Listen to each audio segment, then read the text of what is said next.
guys, this is me doing some exercises that you can do on the floor.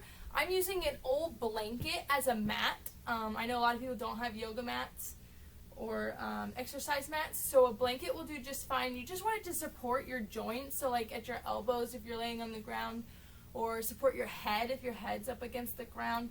So you don't have to have anything really big, just something to cushion. A lot of people will do it on their carpets if they have carpets, and as long as you're comfortable, it's perfectly fine. You do not have to do it on an exercise mat.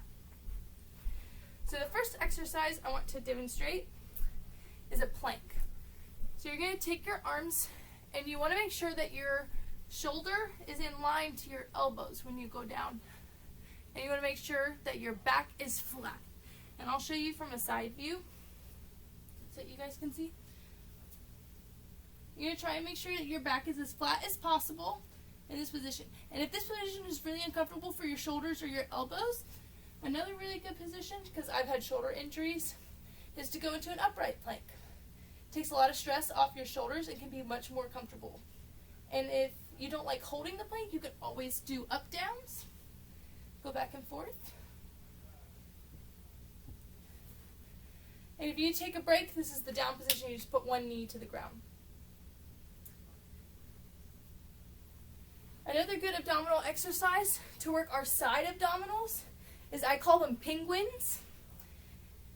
You lay on your back, and the further you tuck your feet in, the easier the exercise can be. So the closer I have my heels to my bottom, the easier the exercise is going to be. You're going to tap that little bone that sticks out on the side of your foot, side to side.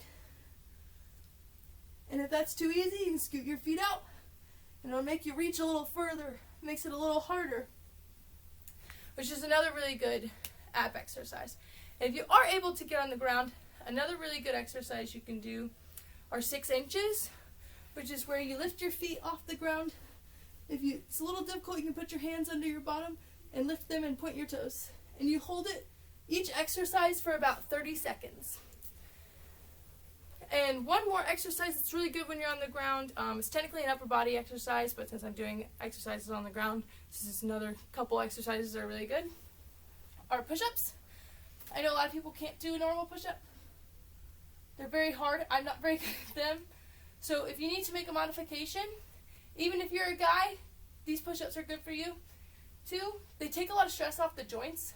So if you ever have joint pain from doing push-ups, you can always try in this position and see if it feels better. And it's a lot easier to complete a lot more push-ups. And another one on your back that you can do, this one works our bottom muscles, which help with standing and balance. If you take your heels and get them really close to your bottom, and then you use your hips and you thrust them to the top. These are called hip bridges. And you want to make sure you squeeze those muscles once you get to the top. Squeeze, squeeze, squeeze, squeeze, squeeze for about 2 seconds, and then you go back down. And I would do that one for about 15 repetitions. And I usually do each exercise twice.